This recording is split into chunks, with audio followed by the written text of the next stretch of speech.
también, mi mujer no quería saber más nada conmigo. Entonces me dijo, si no me iba de casa, le iba a pedir me iba a pedir el divorcio.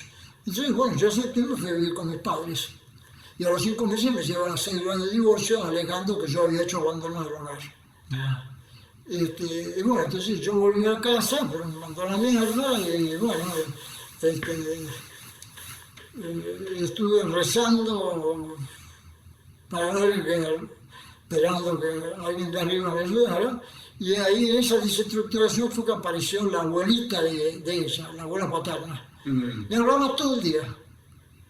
Claro, yo eso no se lo podía contar a ningún psiquiatra. Claro. Entonces ahí me volvían a medicar y a pastillar. Y yo, como sabía quién era, incluso le pregunté a mi suegro quién era esa madre.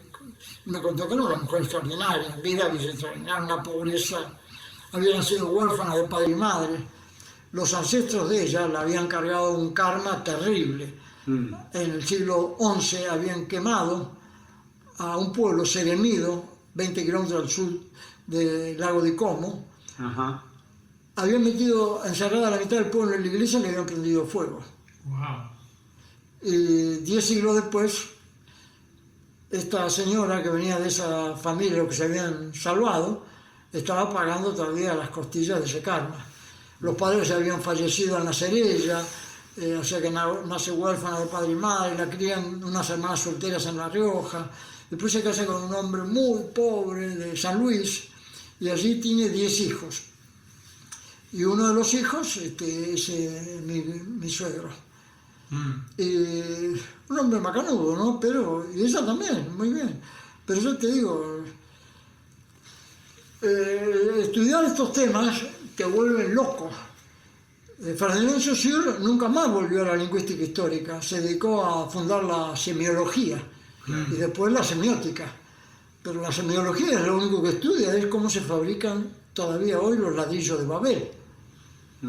La palabra logos en tiempos de Homero significaba la luz que luce en el altar homérico, y el altar homérico era el corazón del hombre. Y en tiempos de Cristo, Juan dice que el logos era la luz que luce en los abismos. Y para Descartes, el logos es el pienso luego existe, y hoy el logos es la logística de los sistemas de distribución de mercadería. Así que si vos querés saber qué significan las palabras, cuando vos decís arquitectura, por ejemplo, bueno, ticto, los griegos tenían en el siglo VII a.C., octavo a.C., 2 palabras para hablar del trabajo, que era ticto, el ruido de las herramientas, y poieo, que era más lo que tenía que ver con las labranzas. Y argé tiene 2, vos no te olvides que hasta el siglo VI los griegos no conocieron la división entre palabras. El artículo aparece en el siglo VI recién. Y cuando vos decís argé,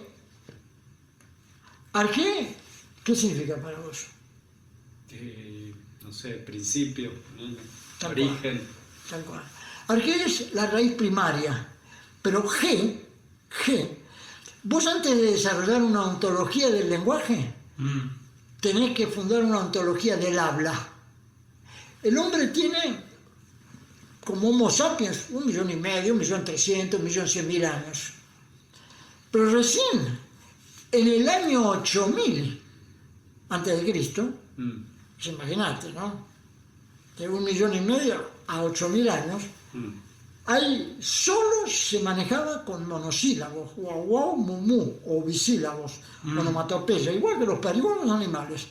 Recién empieza a desarrollar habla que exhibiera los morfemas bisilábicos en el siglo VIII antes de Cristo, con Homero. Pero como no estaba fundada la división de palabras, ni siquiera había artículo, por ejemplo la physis, que después se traduce como naturaleza en el siglo V, en el siglo VI Heráclito la consideraba physis scripta philei, la physis ama el encriptarse, ya no el ocultar, el encriptarse. Y en el siglo Homero la physis era el brotar, el florecer de la primavera. De hecho viene de la raíz indoeuropea full, florecer, blooming, bloom en inglés, florecer. Pero la physis era una expresión physis, el florecer y sis, lo que suscita el florecer. Okay. Arge tiene dos componentes. Ar, que es el principio, lo primordial, y G es la interjección que refiere de la admiración. Así como en estética es el K final es la interjección que refiere también de lo admirable, pero en términos matéricos, que hay materia. Cuando es Arge es lo que se suscita en términos espirituales. Entonces, cuando vos usás palabras que tienen cargas ancestrales, tenés que tener muy buenas referencias, si no, estás descubriendo tus debilidades. Claro. Y sí, y para eso tenés que haber transitado, ¿viste?, esfuerzos descomunales. Nunca más, yo, para tratar de recuperar espacios afectivos, yo quemé 3.000 libros, porque yo no podía salir de la vida intelectual. Y después de quemar los 3.000 libros, que me llevaron 3 semanas, quemaban 3 fuegos distintos, iba a la Biblioteca Nacional a leer, hasta que llegó un momento que ya no podía más, porque la cabeza me estallaba, se ve que me pasaba factura. La abuela de Claudia, la abuela de mi mujer, ¿no?, quería que no leyera. Y eso lo tengo dibujado en un piso, después les voy a mostrar la galería de arte que tengo, está dibujado en el piso ese episodio, de la quema de los libros, pero mi memoria quedó transformada en un bloque de granito, esa quemazón. La memoria que tengo es... y nadie lo puede imaginar. Lo único que el año pasado se me empezaron a caer los nombres, la memoria de los nombres, pero después todo lo demás es algo impresionante. Y bueno, y la suerte es que en esa desestructuración me vengo a vivir acá solo. Mi padre, que facturaba más de $2 millones por mes, me podía dar alguna ayuda, no me daba nada porque decía que estaba loco y encima mi mujer me lo iba a quitar todo. Yo nunca puse abogado, nunca me defendí. Y el juicio duró 4 años y medio. Simplemente un día me puse un traje, fui a hablar con el juez, el secretario, porque me declararon en rebeldía por no defenderme. Y entonces yo no me quería defender, porque para mí defenderme es reñir. To fence, defense, en inglés es reñir. Entonces yo tenía claro, con recursos lingüísticos, de que defenderse es reñir. Y yo no me quería pelear con mi mujer, si yo la amaba, no. Era la única mujer que había conocido en mi vida. Nunca había tenido otra mujer. Me casé virgen con la primera mujer que conocí. Y después de 19 años, con 3 hijos, yo no estaba preparado para separarme. Y entonces el juez me atiende, tenía una cara de malo terrible, pero me atiende y me felicita por esa actitud de no defenderme, y me dice que me iba a ayudar en todo lo que pudiera. Y de hecho, gracias a él, ese juicio dura 4 años y medio. 4 años y medio que yo paso solo acá en este lugar. Nunca vi a una mujer. Los vecinos de frente decían que acá había un sacerdote que estaba haciendo un retiro espiritual. Y $120 mensuales que me daba un hermano muy querido, Carlos el menor, para que yo con papa y cebolla sobreviviera. Y así sobreviví. Y en esos 4 años y medio conocí la pobreza. Y la pobreza tiene un valor que nadie se puede imaginar. Claro. Porque yo, fíjate que no tengo dientes y me lo podría perfectamente arreglar, ¿viste?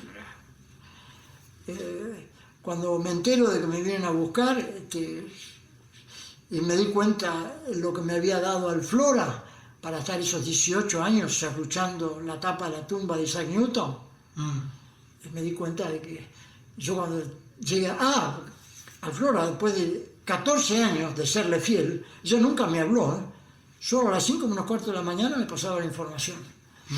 Y yo con esa información trabajaba, pero nunca verbalmente, siempre todas imágenes.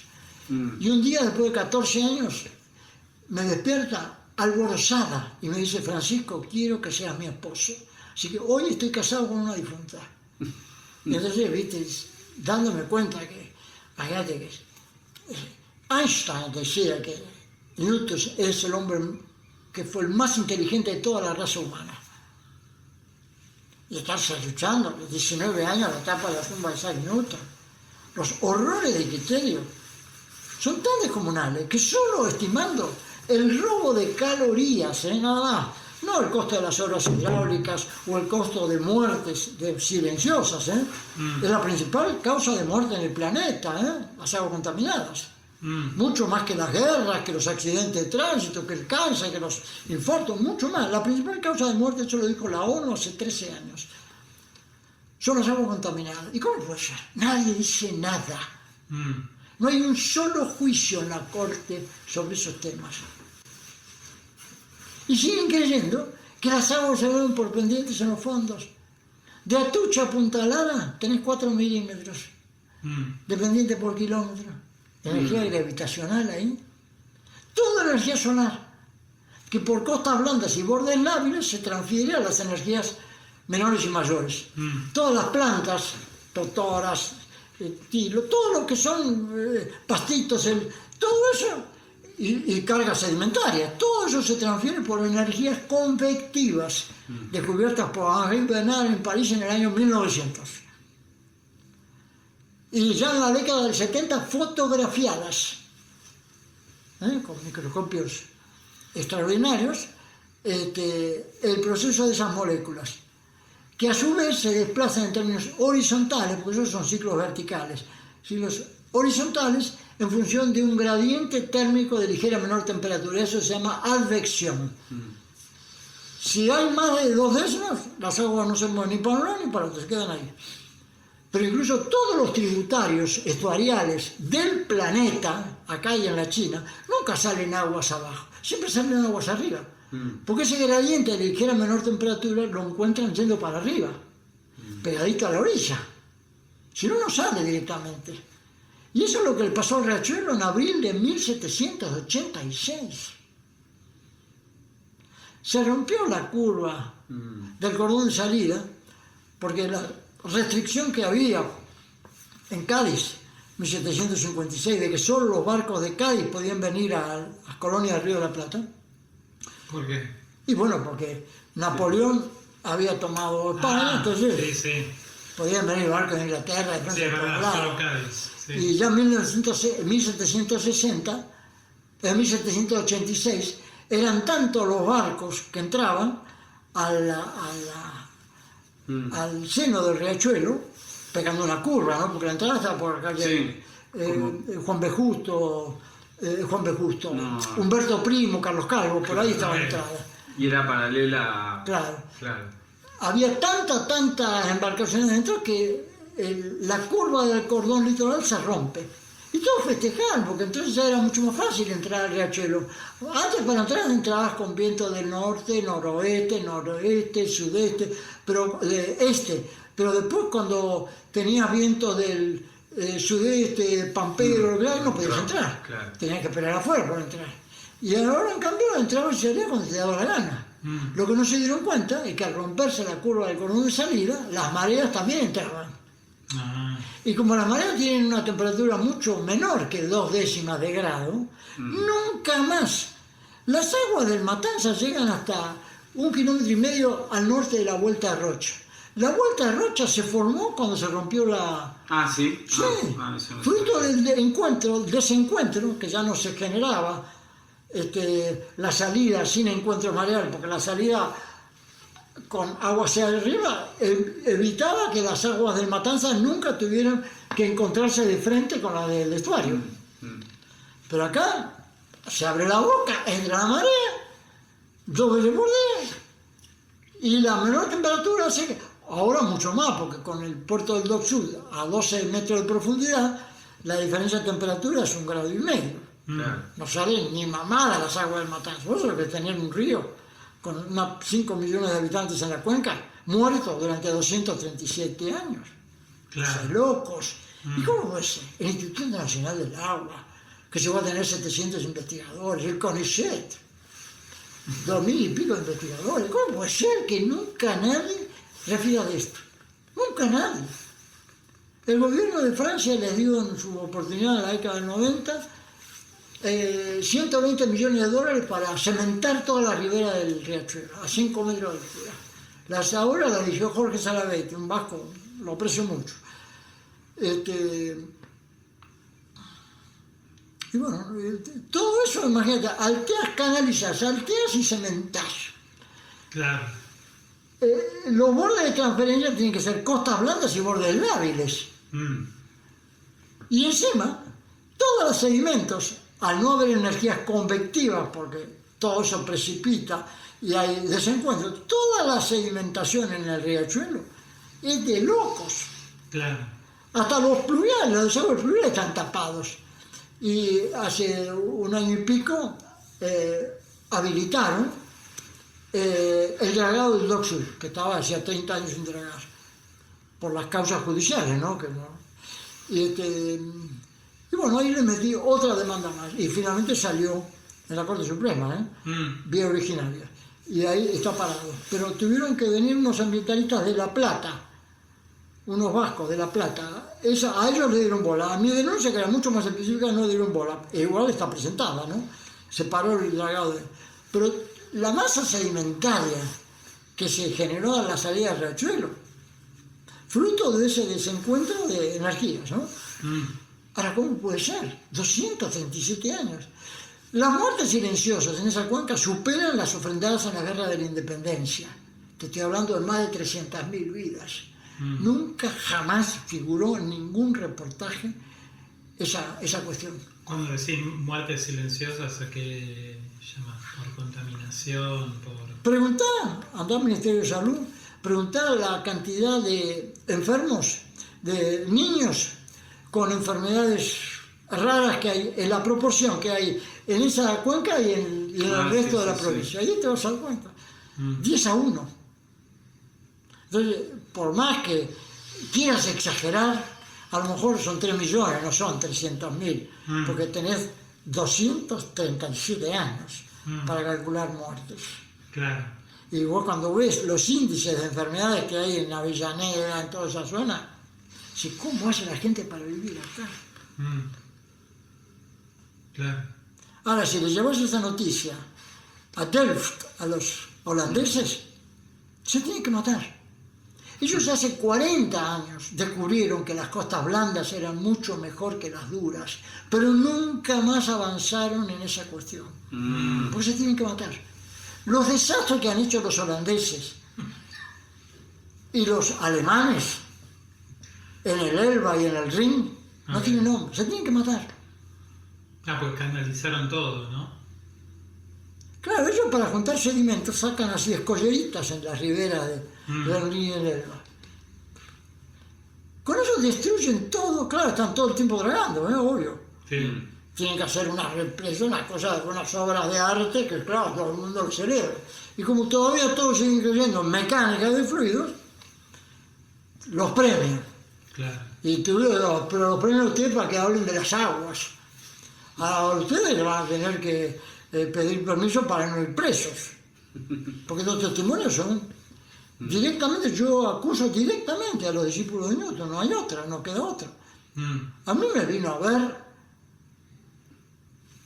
cuando sale en la primer Congreso Internacional de Ingeniería en el 2010, 17, 18, 19 de octubre del 2010, yo presento 3 trabajos, 5 abstracts en el mes de abril. Me felicitan Juan Carlos Jiménez, el presidente del Colegio Argentino de Ingenieros, que era el que estaba a cargo de la selección de los trabajos. El secretario de él era Pablo Bereciartúa, el que fue subsecretario de Recursos Hídricos de la Nación. Sí. Ahora forma parte del equipo de Patricia Bullrich para el tema aguas. Muy simpático, pero también mecanicismo puro, ¿viste? Me felicita, pero me pide si yo podía resumirlos en 2 trabajos, menos trabajo, porque era mucho trabajo, que era como que yo pretendía hacer. Se presentaron 200 trabajos y yo solo presentaba 5, imagínate. Claro. Entonces en agosto voy a aumentar los trabajos definitivos, presento 2 trabajos me vuelve a felicitar, tengo todas las felicitaciones publicadas en la web, y me pide si no podía bajar un poco los decibeles, porque iba a ser un escándalo eso, para los ingenieros hidráulicos de 26 países que venían al Congreso. Entonces yo le digo que sí, que iba a tratar de bajar los decibeles, pero resulta que cuando me pongo a trabajar, mi musa no quería saber nada de bajar los decibeles, al contrario, de subirlos. Entonces le mando un mail, y digo, mire, ingeniero, me pasa eso, que en lugar de bajar estoy subiendo los decibeles, así que yo me retiro del Congreso, no quiero fastidiar a nadie, le agradezco todos los halagos, todo. Bueno, nunca más hablamos. Pero una semana antes, a principios de octubre, la secretaria de Jiménez me mandó un mail pidiéndome que enviara esos 2 trabajos así como estaban. Me dan los diplomas firmados por Conrado Guagua y todos los popes de la hidráulica, pero fueron los únicos trabajos que no se publicaron. Y después, eso fue en octubre, fin de octubre. En diciembre, el que me llama para venirme a visitar es Jorge Simonelli, decano de los asesores hidráulicos del titular del Instituto Nacional del Agua, el doctor Lopardo, que había sido uno de los fundadores del INCIT, Instituto Nacional de Ciencia y Técnica Hidráulica, con 82 años. La hija de él, Silvia Simonelli, era la que manejaba todas las obras comunitarias de acá de Aires del Pilar. Gente muy responsable. Incluso él, Jorge, había sido el que había manejado el montaje de todas las turbinas del Chocón. Es un hombre con un nivel de responsabilidad pública. Había firmado el contrato con la Halcro para el diseño del Emilio Mitre, amigo de Stanislao Kokurek. Sí. Y cuando Kokurek se manda la bestialidad de desviar el Luján para dejar el cauce de Luján adentro del cubo náutico Escobar, es un crimen hidrológico descomunal. Después se dio cuenta de la burrada que había hecho, entonces, como era amigo de Simonelli, porque Simonelli manejaba todas las dragas de la Argentina, se les ocurrió hacer el canal Santa María. Hoy el Luján dejó de llamarse Luján, lo llaman Arroyo Correntino, y al canal Santa María lo llaman Río Luján. Y resulta que las aguas del Paraná de Las Palmas, el 95% del tiempo entran al canal de Santa María, no salen. Estamos en ciclo de secas que empezó en el 2003 y termina en el 2032 aproximadamente. Entonces, cuando vuelve el ciclo de humedades, ¿qué? Todos los planes de inundación de la ciudad de Buenos Aires, que los hizo la Halcro con la Team Consult y otra tercera consultora liderada por la Halcro, eso creo que fueron no sé cuántos millones de dólares que puso el Banco Mundial para eso, para financiar esos estudios. Ya en el 2001 estaba Ibarra, que tenía esos estudios y no los publicaba. Después vino Tellerman, lo mismo, no los publicaba. Macri, lo mismo. Están todavía sin publicar. Y eso salió a la luz en una conferencia que organizó Pini de Caravallo. Generó la Fundación Ciudad, ahí en la Avenida Elcano, que sube para la Baja Británica. Sí. Y ellos organizaron un congreso en abril del 2010 y ahí fueron 200 ingenieros hidráulicos. Estaba incluso Franz Gross, que es el representante del Banco Mundial, todo la creme de la hidráulica ahí. Y en un momento le toca el turno de hablar al titular de la Halcro en Argentina, ahora no me acuerdo el nombre. Se me va a olvidar. Y él comenta eso, de los estudios que está, y después lo confirma un empleado del municipio que también confirma eso, que los estudios no se habían publicado, siendo que se habían pagado con dinero público, estaban obligados a publicar. Sin embargo, desde 22 años ocultos los estudios esos. El día que vuelvan los problemas se van a dar cuenta, por ejemplo, que los túneles del Maldonado, que iban a costar 360 millones de dólares, y que Macri antes de asumir había dicho... Son los que hizo Macri, vos decís. Sí, pero Macri antes de asumir, cuando todavía no había sido elegido, dijo que él no haría nada de eso, que él haría simplemente un lago colector allá en la zona al lado, Sí, me acuerdo de eso. al lado de las obras sanitarias. Sí. Ibarra quería hacer unos emisarios verticales, y un día vino Gregory Koff, titular de la Dirección de Desastres Geológicos de la Academia de Ciencias de Moscú. Un hombre de más de 60 años, muy humilde, pero un capo. Y lo atendió un amigo muy querido, ingeniero. Lo llevó a la provincia, lo llevó a verlo, a ver Fatala, que era el yerno de Sí, recuerdo. un chanta de acá a la China. Y claro, como Gregory Koff no hablaba castellano, había que traducirlo. Pero entre ellos, esto lo escuchó mi amigo el ingeniero, decía que, claro, la propuesta de Gregory Koff, le digo que él no haría nada de todo eso, que para resolver los problemas de las lluvias fuertes hay soluciones mucho más simples. Ellos habían sido hacía décadas contratados por todas las Olimpiadas para evitar que cayeran lluvias en las Olimpiadas. ¿Y cómo hacían?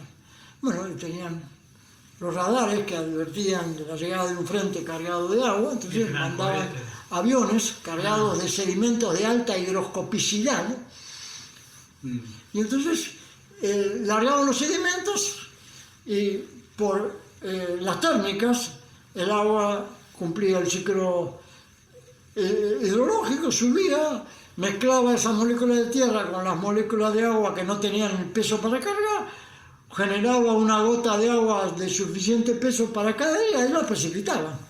No te olvides que cada gota de agua tiene casi tantas moléculas como estrellas hay en nuestra galaxia. 10 a la 23 a la potencia. En la galaxia hay 10 a la 25. Okay. Entonces, estudiar el agua como lo estudia la mecánica de fluidos es algo que es troglodítico. Y sí. Imagínate, estudiar con flujos laminares. No existen los flujos laminares. Todo un invento de Newton y sus discípulos. ¿Y cómo haces entonces para desconocer la termodinámica de sistemas naturales abiertos y enlazados, que es lo que le da sentido a la voz ecología? La ecología habla de los enlaces entre ecosistemas. Vos, para una tributación estuarial, tenés no menos de 7 ecosistemas, 7. Basta que uno de esos ecosistemas caiga para que el tributario no tribute. Y la mecánica de fluidos solo tiene 2, el cuerpo tributario y el cuerpo receptor. Pero así de primario es los horrores que carga la ciencia hidráulica. Impresionante. Ahora, ¿cómo es eso? Una conversación sobre, qué sé yo, porque los reyes de Holanda te dieron, está claro que los padres de Máxima estuvieron acá, ¿eh? Sí. Así que mi padre lo veía al papá de Jorge todas las semanas, durante años. Así que si quisiera, el bastón de mando que tiene, que se lo labró Pallarrol, eso lo mandaron a fabricar los amigos de mi padre y mi padre. Así que relaciona como para decirle a los reyes de Holanda que la ciencia hidráulica y la Universidad de Delft está en el Paleolítico. Lo que pasa es que también tenés que explicar de dónde viene la información, y ahí se te cae todo el universo. Porque cuando el oyente entiende de que es un arquetipo personal, Claro. con nombre y apellido, ni Claro. siquiera, porque yo podría decir, no, el Banco, la Virgen, el Mandinga, es la Pachamama la que me pasa la información. No. Porque entonces sí es fácil acreditar que estoy loco. Pero si yo te doy un nombre y un apellido, y vos incluso... Yo hice 2 viajes a Paraguay para conocer a esa familia, pues no podía creer lo que me pasaba. ¿Fuiste, se hablaste Sí. con ellos? Tuve 9 días en la segunda oportunidad y 4 días en el primer viaje. Pues no podía creer la información que recibía, el valor de esa información y la pobreza de esa familia. Pero una pobreza extrema. ¿Y por qué ella transporta esta información? O sea, ¿por qué ella tiene esta información? Porque a más un capital de gracia. Todavía ya te olvidaste de la palabra No, sí, capital sí, de me gracia. acordé, pero ¿por qué ese capital y no Es otro? porque el capital de gracia se forma con desconsuelos y pobreza. Sí, sí, eso lo entiendo. ¿Por qué arriba vale lo que acá no vale nada? Mm, Eso ya te lo dice la Biblia, que es más difícil que un rico, más que un camello pase por el agujero de una aguja, que un rico sea entre en el cielo. Bueno, mm. No, pero digo, ¿por si te qué? lo referimos en términos más humanos, comprensibles. Pero digo, ¿por qué estos temas del agua, estos temas de la adicción? Pero ella podría, Sí.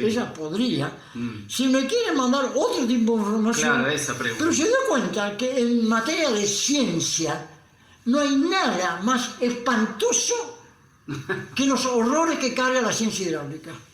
Y como a su vez la ONU hace 13 años confesó que no hay motivo de muerte más graves en el planeta que los temas de las aguas, bueno, Alflora hasta tiene ese foco. Ok. Antes que la ONU lo confesara, ya en el 2005, en el 2003, febrero de 2004, o sea, 6 años antes de la ONU, ya Alfredo sabía que los temas del agua eran lo más importante y por eso enfocó el tema del agua. ¿Y cuándo se le presenta? Somos 72% de agua. Claro. No, sí, el planeta es más agua que tierra. Vos podés dejar de comer durante 2 meses y seguir viviendo. Pero si dejás de beber durante 72 horas, te morís. Mi madre, para morir, ella no quería llegar a los 80, llegó a los 96 y medio. Y no se moría, y no se moría. Entonces ella directamente dispuso no beber más. Le mojaban los labios con un algodón, pero ella no bebía. Y al final sí, se murió, pero tardó más de 72 horas. O sea, lo que es el agua, Newton decía que lo que sabemos del agua es lo mismo que una gota en un océano. Claro. Mirá el tema que eligió Alflora. Eso. Porque claro, a lo mejor lo que pasa en otros universos es más importante, pero para nosotros hoy, como presente, el tema agua, de lejos, es más importante. Y todas mis causas tienen que ver con los temas del agua. Más que el aire, el agua. Mira, no, yo no pensé en el aire, porque la verdad que a mí me toca enfocar el tema del agua, ¿viste? Pero vos sabés que para respirar, tener unas ventilaciones, los cuerpos de agua tienen límites para fluir, ¿viste? Si vos pensás la masa de la biosfera, o de la troposfera, como vos quieras llamarlo, es enorme el volumen que tenés.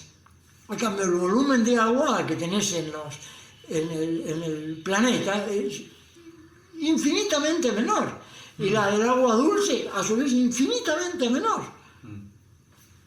Así que el aire es un recurso espeluznante de grande.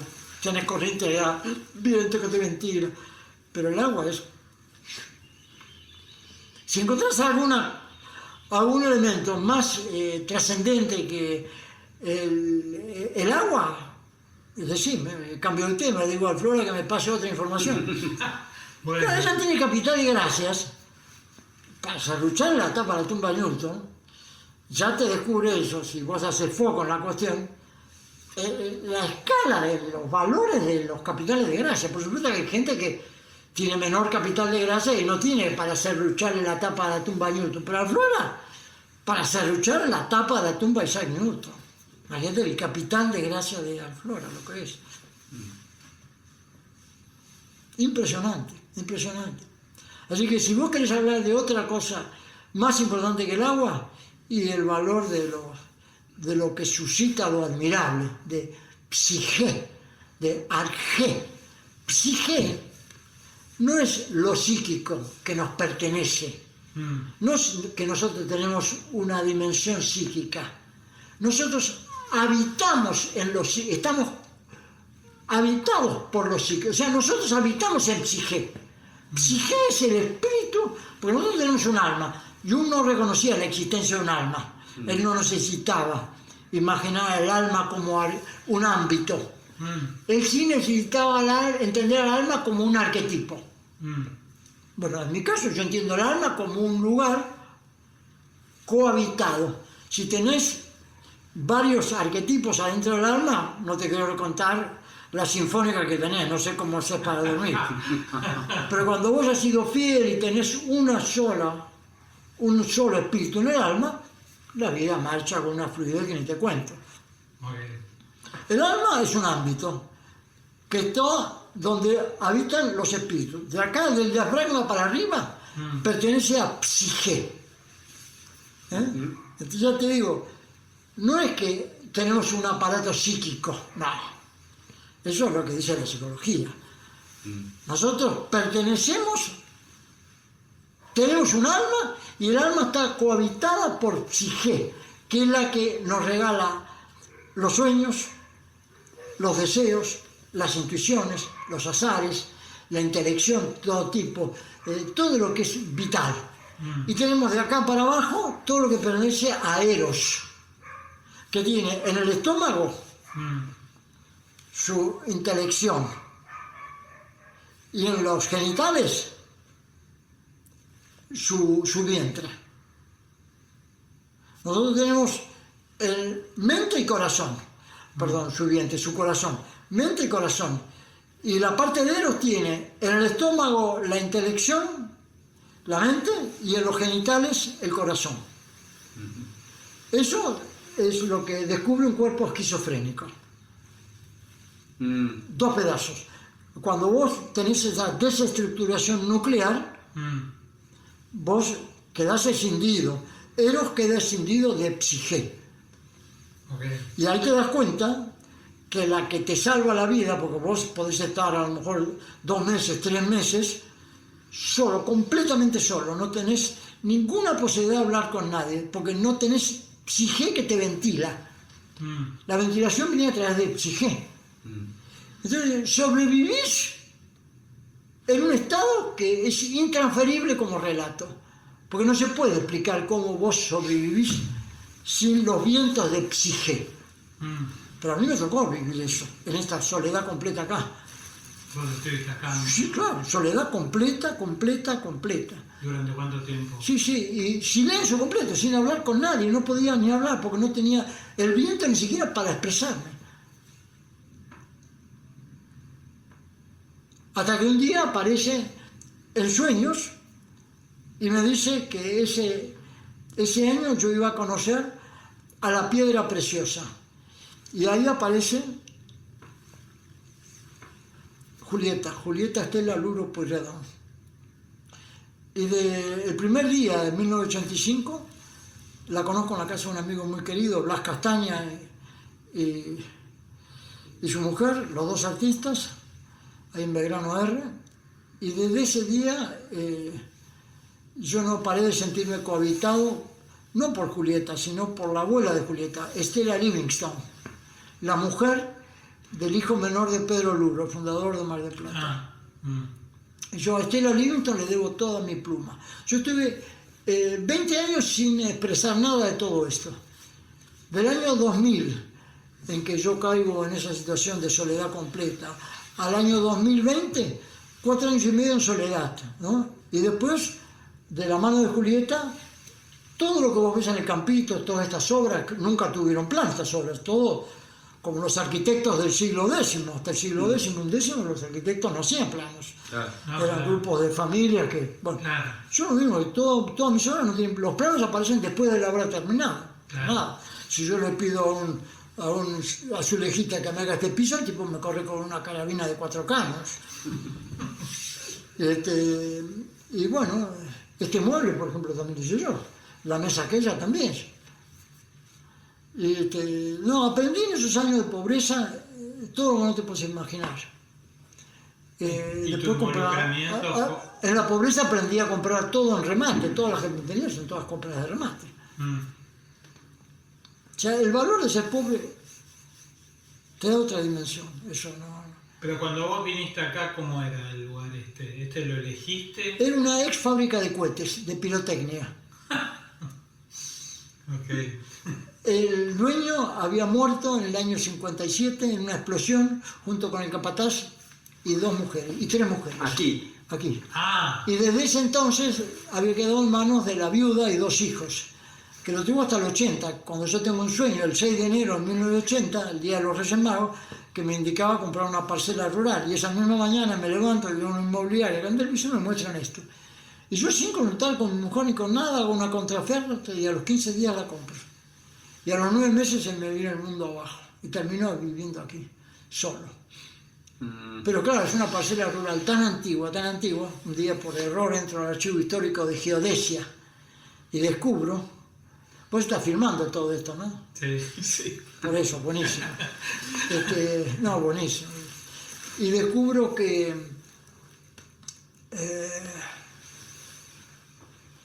este lugar había pertenecido a dos familias.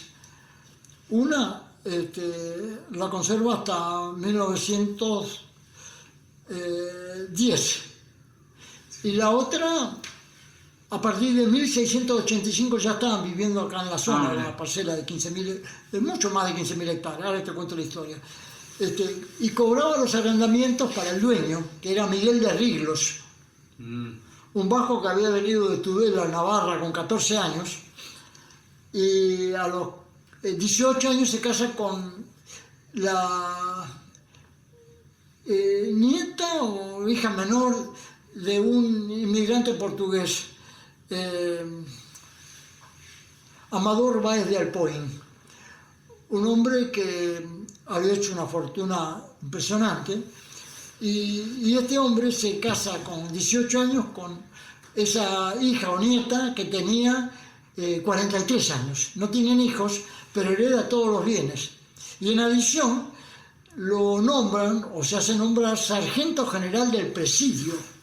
Y yo estuve en el archivo número 2 de escribanos, y la mitad de los documentos de esa sede notarial, la mitad son todos de Riglos.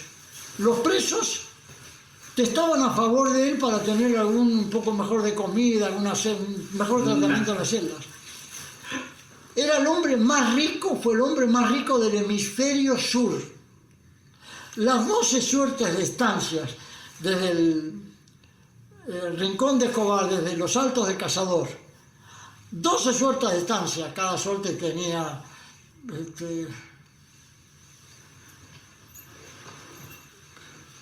no sé si eran 2.000 varas de frente, una cosa así. Bueno, qué sé yo, 12 kilómetros para allá, todo San Miguel, todo era todo de Riglos. Y como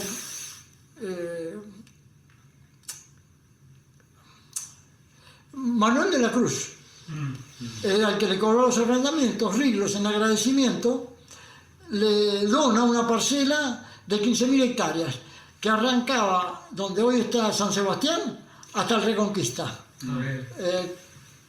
4.700 metros de frente, más de 15.000 hectáreas. Y eso en esa época valía 400 pesos. Un esclavo valía 700 pesos y un vestido en la época de Garay, un vestido de mujer valía 1.000 pesos. Garay le vendió todos los vestidos a la mujer para poder tener un poco más dinero para la campaña. Después el resto se lo daba un tío que era dueño de una de las vetas del Potosí. Pero bueno, y después Riglos entra en desgracia porque aparte de ser rico, era gran contrabandista. Claro. Entonces en un momento determinado lo meten preso y él, para escapar, se refugia con los jesuitas. Y está desde el 712 a 719 refugiada con los jesuitas hasta que muere. Okay. Hereda todo, una hija y dos varones. Ella tenía una hija de un segundo matrimonio, estaba casado con un noble de la Quintana, y después otro más que no me acuerdo cuál era el nombre de ellos. Uno era juez de paz y el otro era presbítero. ¿Esto lo encuentra usted en el archivo, toda esta información? No, eso en el Archivo General de la Nación. Okay. Y cuando me enteré de lo que había en el Archivo Histórico de Geodesia acá en La Plata, llegó hasta 1712. Pero después completa la historia, yo conozco hasta el nombre del cacique Chañatimbu, que habitaba estas tierras antes de la llegada de Garay. Y de hecho la primera causa La causa de la 7751 en la Corte de la Provincia contra Puertos del Lago está dedicada al cacique Collazaré. Y sí, pues yo me doy cuenta que esa gente está viva. Claro, claro. Ellos ayudan, colaboran, ¿viste? Claro. Y bueno, Constantini estuvo acá. Yo te iba a decir, ¿le dijiste esto a Constantini? Eduardo estuvo acá. Y después me invitó a su oficina en el Malva, 2 horas y media con él allá. Lo que pasa es que él va a cargar un karma, que ya lo carga y los de sentencia que no te quiero ni contar, porque los crímenes hidrogeológicos de los Constantini, de los Lanusio Reilly, de los Ruete Aguirre, son descomunales. ¿Vos pensás que están hace 9 años tratando de generar una ley de humedales? Sí. Sí. No, todavía no definieron en el artículo 2 lo que es un humedal. Te iba a decir, no hay una... Todavía no definieron en el artículo 2. Y no se dan cuenta, por supuesto, si se enteran de lo que las energías que hay en un humedal, se tienen que matar. Pero todavía no descubrieron un humedal que se destruye en un año y yo te lo repongo. En cambio, un acuífero, reponer la presión estática de un acuífero Ah, claro. en 5.000 años a 100.000 años. ¿Qué es eso? Eso es mucho antes Claro. que una ley de humedales. Tiene que haber una ley de acuíferos. Ok. Pero como la ciencia hidráulica tiene unas anteojeras que no. Y todos vamos montados en esas cabalgaduras de miopías extremas. ¿Tú te imaginas si esta conversación se la mandás a Máxima? Decirle, mire, Máxima, esto viene de un amigo de su padre. Del hijo de un amigo de su padre. Tenga la paciencia para escucharlo. No hay problema. Te lo va a escuchar. Si le decís que sos el hijo de un amigo de su padre, que a mi padre lo conoce.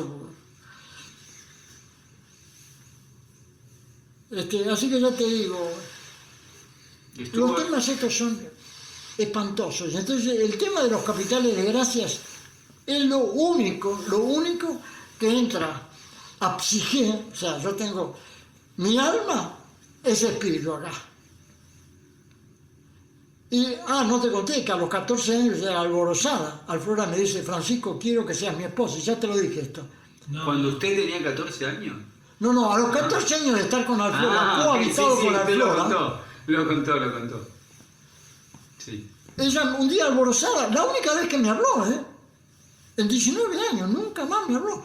Era para pedirme matrimonio. Yo por supuesto le dije que sí. Así que hoy estoy casado con Alflora.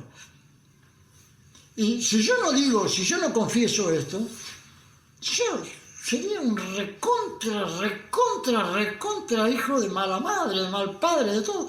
¿Cómo le voy a robar una millonésima parte de mi microgramo a una mujer con semejante capital de gracia? Yo al contrario, prefiero descubrir lo que valen los capitales de gracia.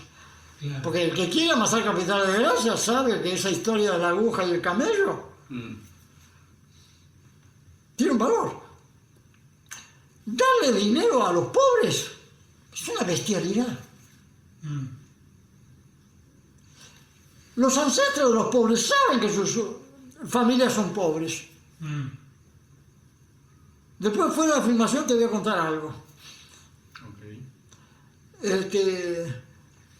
Pero claro, te imaginas, la chica de Tolosa, la chica pobre de Tolosa, que nunca habla de su escuela primaria, que fue desalojada de la casa de sus padres, que nunca conoció a su padre, porque el colectivero no era el padre es de la hermana. Ella nunca le pasó lo mismo que Alberto. Alberto tampoco nunca conoció a su padre. Entonces, bueno, viste, personas con esas desgracias, es muy difícil juzgarlas. Pero imagínate la tara de esas personas de querer hacer la torre más alta de América ahí en la isla Maciel. Sí. Siento que la isla Maciel es el lugar por donde tienen que reponer la obligada salida del río Matanza el día que se dispongan a entender el problema y resolverlo. Claro. Ahora quieren ser la bombonera. Sí. Si vos no utilizás desviar el Matanzas del Dock Sud para dar la profundidad de 1,50 m promedio que tiene ese curso de agua y sacarlo por la curva para arriba a través del parque, la reserva ecológica, de que de ecológica no tiene nada porque son todos barros de dragados. Claro. Vos nunca vas a resolver el problema del Matanzas, nunca. Por más PISA MR, por más ACUMAR, por más fallo del Supremo de la Corte. Si no, si empezar por el conocimiento. Y yo te digo, robarle capital de gracias a los que están amasando los pobres, los chicos de afuera son personas que vos no te imaginás la pobreza. Ayudarlos con esa conciencia que yo tengo de lo que vale la pobreza, no sabes el trabajo que me cuesta ayudarlos, porque tengo que pedir casi de rodillas permiso para darles una ayuda, porque sé que estoy ofendiendo eso. Si Alfredo quisiera ayudarlos, pero como ella sabe lo que vale la pobreza, administra esa pobreza para que no pasen la pobreza de ella, pero no para que sean ricos, ni cosas por el estilo, ni cosas por el estilo.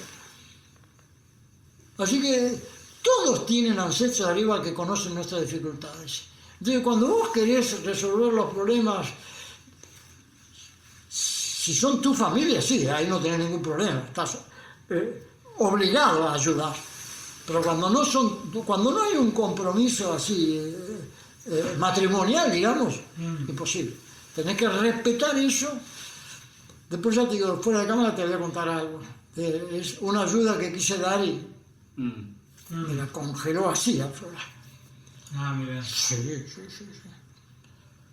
Sí, no, ya te digo, no. No, el tema de la pobreza tiene un valor descomunal. Si hay un tema más importante que el agua, es ese. Lo que pasa es que es tan abismal, que tenés que empezar a probar el valor de los capitales de gracia hablando de cosas concretas, como por ejemplo es el agua, que interesa a todo el mundo, para después a lo mejor algún día hacer otro reportaje y hablar de la pobreza. Claro. Pero ya te digo, el tema es, vos me vas a dar copia de esto, ¿no? Sí, obvio. Sí. Claro. Así entonces no me molesta en firmar yo esto. No. Me lo pasás y listo. No te Y preocupes. entonces ya saco la cámara y vos si querés. Pero en alguna de sus escritos también veíamos cómo usted tiraba del hilo, iba subiendo por la cuenca y llegaba hasta los orígenes del Habló más alto que estoy Pilcomayo, yo, ¿no? que cuando leyéndolo, Sí, usted va tirando del hilo de la cuenca sí. para entender las cuestiones locales y llega hasta los orígenes del Pilcomayo, No, bueno, del Bermejo. cuando vos te enterás que llegan entre 100 y 160 millones de sedimentos al estuario, y te enterás que el 72% viene del Bermejo, porque el Pilcomayo lo hicieron, las obras de hidráulica lo destruyeron. Hoy el Pilcomayo pierde 30 kilómetros de curso por año, pierde curso. Pero va a desaparecer. Es comunal los desastres que han hecho las obras hidráulicas en el Pilcomayo. Desastre. Y el Bermejo solo manda el 72%. Pero nunca la ciencia hidráulica, el Instituto Nacional del Agua, nunca infirieron viajes de sedimentos de 5.000 kilómetros. Todo muere acá en el estuario, según ellos. Bueno, los sedimentos del Bermejo llegan al estuario, bajan por la cuenca del Paraná, y el Uruguay tiene mucho menos sedimento, muchísimo menos que sedimentos y energía. Por ejemplo, el Paraná Las Palmas saca las aguas a 1,3 nudos, 4 kilómetros por hora. Y el Amazonas, que tiene la mitad de pendiente, en lugar de 5 centímetros por kilómetro tiene 2,8, saca las aguas a 4 nudos por hora, no a 1,3, 3 veces más velocidad, 7 kilómetros y medio por hora. ¿Cómo puede ser?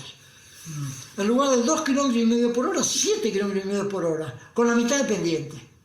Y bueno, cada centímetro cuadrado de los esteros aledaños al Amazonas, en Manaus, por ejemplo, acopla 1 kilovatio de energía por día.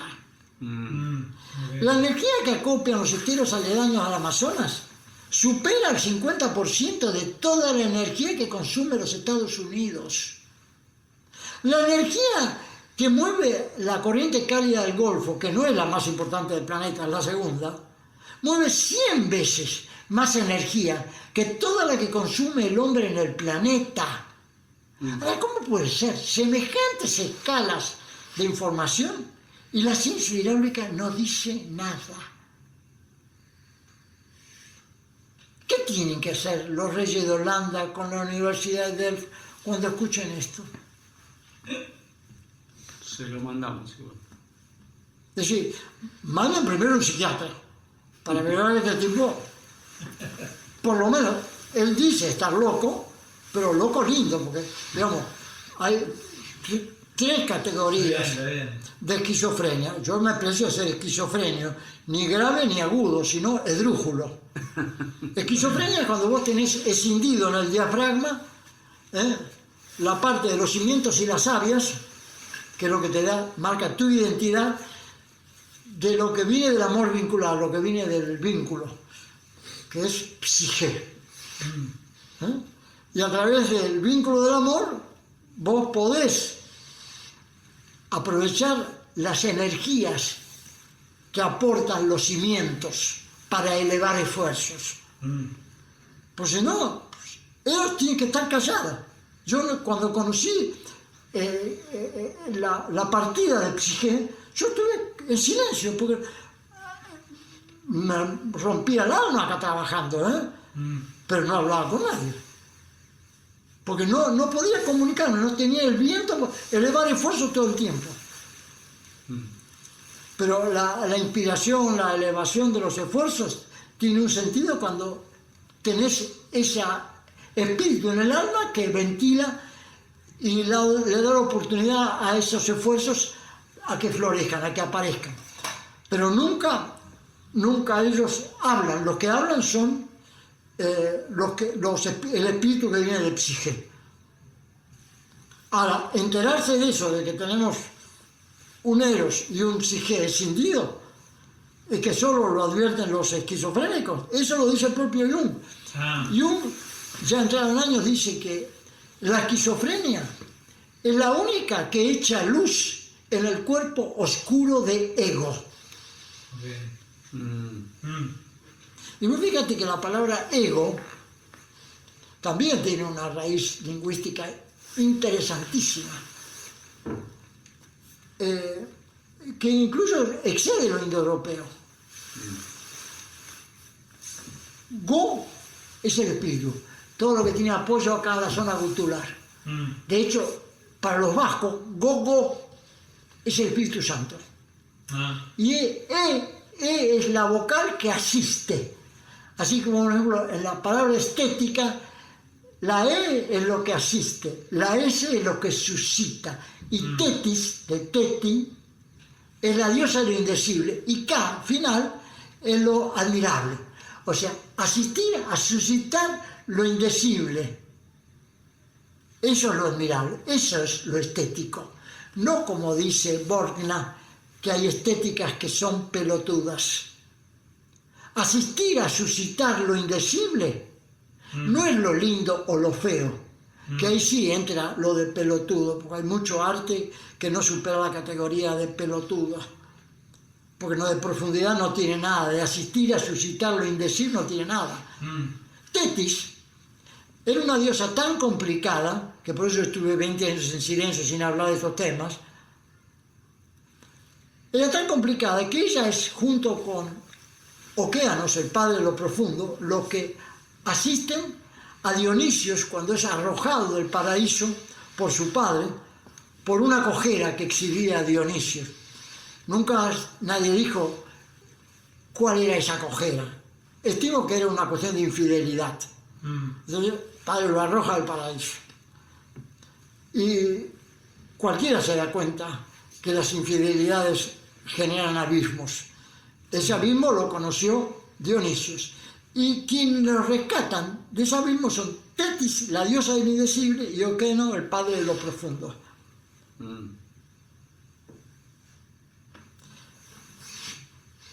Dicen que casarse con Tetis es muy complicado. Entonces, como es complicado, la respetás. Yo estuve 20 años, los 4 años y medio primeros y los que siguieron hasta el año 2000, en que la abuela de Julieta, Estela Livingston, me dio la pluma. Ahí empecé a hablar de estos temas y a escribir. Y desde entonces no he parado de escribir. En temas personales tengo unas cuantas miles de páginas muy complicadas. De hecho, el primer libro, La Viga de Cruce, 220 páginas, lo escribí en 90 días después de 20 años de silencio. Está publicado todo en la web. Vos ponés esquizofrenia drújula en Google, ahí te salta ese libro, La Viga de Cruce. Sí, pero... No te lo recomiendo porque es indigerible el libro, pero tiene un nivel de información que es descomunal, descomunal. Si encontrás un libro que tenga semejante nivel de información, decime dónde, que me gustaría leerlo. ¿Esa información cómo te llegaba? ¿A partir de Alflora? No, eso a partir de campos vivenciales y de todos los estudios de lingüística que tenía. No, ahí Alflora no había aparecido Alflora en mi vida. Okay. No. Esa información viene de la pluma de Alflora, de Estela Livingston. Yo tuve la suerte de que Alflora no se sintió celosa de que mi pluma la manejara Estela Livingston. Y tampoco de que Julieta, cuando fallece Julieta, ella me dijera, al amanecer que siguió su partida, que ella se iba a ocupar de mis videos. Los videos míos los hace Julieta, ahí figuran todos los créditos. Ah, mira. Sí. Y un día te voy a decir quién es Julieta. Vos no tenés idea de quién es Julieta, ¿no? No. Bueno. Te caes de espaldas si te enteras quién es. Bueno, la cuestión es que, como no quiero saber de tus ideologías, no te quiero contar nada. No. Pero... Sentite en gran confianza. Una mujer bravísima. ¿De la política argentina? ¿Cómo? ¿Una mujer de la política argentina? La política, te quedás corto. Ok, creo que puedo imaginarme. No, te quedás corto. Qué intriga. Te quedás corto. ¿Viste? Los ancestros de esa familia son descomunales. Lo que pasa es que lo menos parecido a la pobreza, aun cuando Pedro Luro llegó acá con 16, 17 años, muy pobre, con una mano atrás y una adelante, y llegó a ser el hombre más rico de la Argentina. Pedro Luro. Sí. Que el fundador de Mar del Plata. Llegó a tener 360.000 hectáreas en la provincia de Buenos Aires. Era el fundador de Mar del Plata. ¿Cómo? Uno junto con Peralta Ramos, sí, pero el que organizó la ciudad, todo fue Pedro Luro, ¿no? Claro, sí. No, algo impresionante. Los primeros trabajos de hidráulica en el río Colorado los hizo Pedro Luro. Todo con bueyes, No, un trabajador, unas piernas así. Toda esa familia tiene piernas así.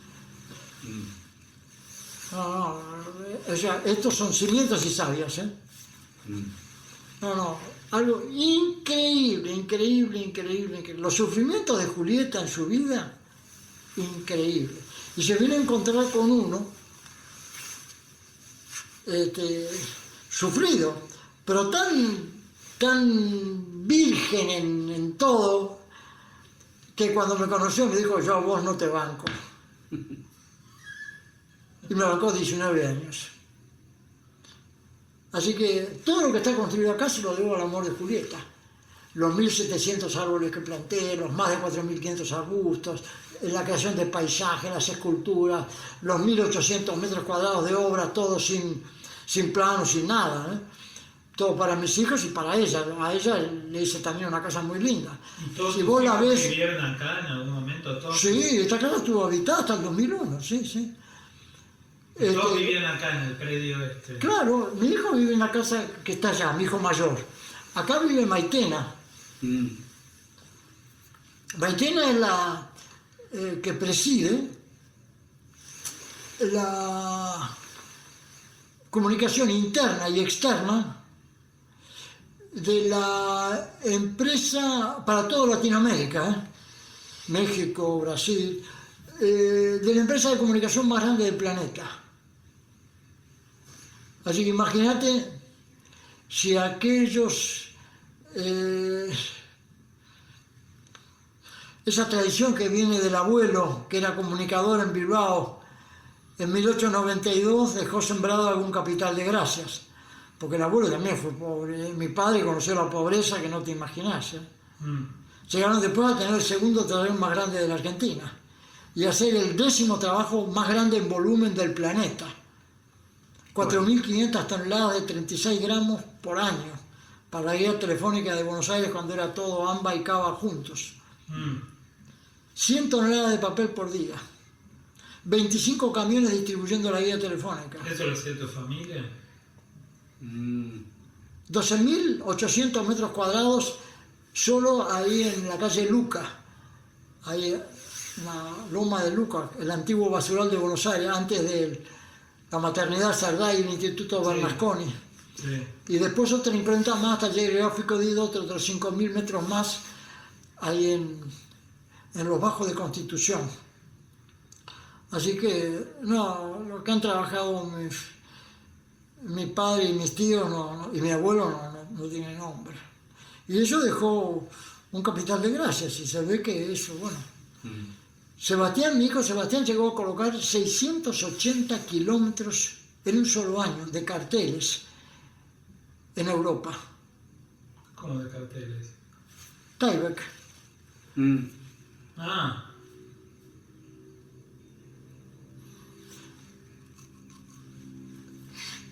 La campaña de Avelino Porto para ser senador, que no la ganó, esa campaña la imprimió mi hijo. Los primeros carteles que se hicieron en la Argentina, en offset, no pintados a mano, así con...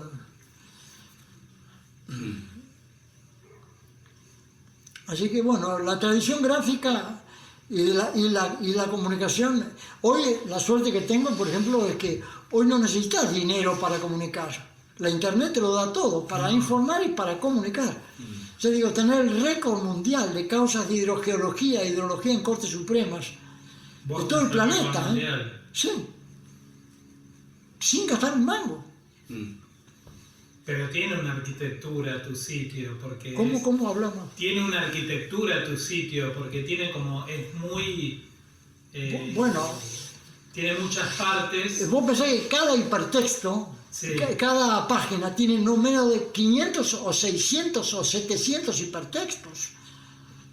Entonces, cuando vos haces un índice y lo seguís agregando, si vos tenés que modificar el índice cada vez que haces un aporte, te vuelves loco. Claro. Te pasas un mes corrigiendo los índices. Entonces tenés que aceptar de que los índices son complicados para el que nunca entró a una página web mía. Claro. Porque se encuentra con ese fardo de números, claro, todos vinculados, y hasta que no aceptás de que vos tenés que tener el número del vínculo porque no te volvés loco, o tenés que ir al desarrollo de ese índice, porque el índice está comprimido y después está desarrollado. Pero claro, ir a un desarrollo de un índice con 700 hipertextos, estás un mes leyendo. Así que cuando yo paso la información siempre paso el vínculo, el número del vínculo. Pero imagínate que en la página de hidrología en la Suprema Corte ya voy por el 421, en corte 421, pero aparte hay otros en esa misma página que no tienen que ver con la calificación en corte. Las cartas de documento, por ejemplo, hay un paquete de cartas de documento que son cartas doc tanto, cartas doc tanto, cartas doc tanto. Así que hay, los índices son complicadísimos. En una persona que trabaja tanto, yo tengo hoy, de noche prácticamente no duermo, no sé cómo hago para dormir. La verdad que estoy 12 horas en la cama, porque necesito descansar, y aunque no duerma me quedo en la cama. Pero después me levanto y no paro de trabajar. ¿Y cuántas horas escribís por día? He llegado a estar 10 horas trabajando, escribiendo por día. Ahora, 3 o 4 por día, más de eso no, porque no me da el cuero, ¿viste? Pero hago un desayuno, un té al atardecer, que es un té cena, un almuerzo rico y nada más. O sea, como lo necesario para mantener un cuerpo de 49 kilos, pero no, soy no tomo ningún líquido, no tomo ninguna pastilla, nada, ¿viste? Absolutamente nada. No, y cuando tengo que morir estoy deseoso de que me vengan a buscar, así que no tengo ningún problema, no voy a ir a llamar al médico, ¿viste? Ya tengo lugar donde, ya preparé el lugar para que me entierren ahí, que me envuelvan en una bolsa de plástico, que me coman los gusanos, todo ahí, ¿viste? Pero acá. Sí, acá. Un día se me aparece una mujer bajita así, no tenía 1 metro de altura, arrugada como una pasa de uva, esos personajes de las películas de Indiana Jones. Sí. Bueno, yo estaba solo, me hablaba en plural, me decía, les alquilo el campito, pero me lo mantienen muy limpito. Dicho esto, desapareció. No. Yo me quedé encantado, porque me dio la prueba de que los dueños de este terruño, que no es tierra, es terruño, Claro. son ellos, los que habitaron esta tierra desde 1685 hasta 1936. 251 años, un cuarto de milenio en la misma familia. ¿Cómo no va a tener sentido hablar de los espíritus que quedan grabados en los suelos? ¿Cómo vamos a seguir hablando de escritura, que eso es lo que tiene valor? Claro. ¿Cómo no voy a ir al Archivo General de la Nación a hacer un raconto de todos los miembros de esa familia? Está todo publicado eso. En la página del Río Luján yo tenía una página que se llamaba Los expedientes del Valle de Santiago. El Valle de Santiago era la confluencia de los arroyos Pinazo y Burgueño, antes de llegar en los fondos de Maquinita Sabio a conformar el arroyo Escobar. Esos 10 kilómetros anteriores conformaban el Valle de Santiago. Y bueno, yo luché tanto para que esas cientos de hectáreas nunca fueran ocupadas, que ahí empecé con los primeros trabajos cuando me citan de la corte, los dos, Ricardo Ortiz y Juan José Martí Arena, secretario de Mandato General, para ver que los ayudara en una pequeña causa justamente en el Valle de Santiago, el barrio Los Sauces, que estaba justamente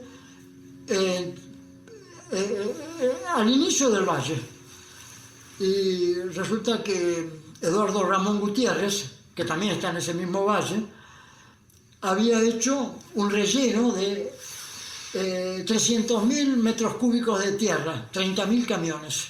Wow. Había levantado los suelos para ir a hacerlo, a pesar de que estaba la ley 8912, que en el artículo 59 les exigía retiros, que a lo mejor a la lomada no le quedaba ni el 20% del suelo.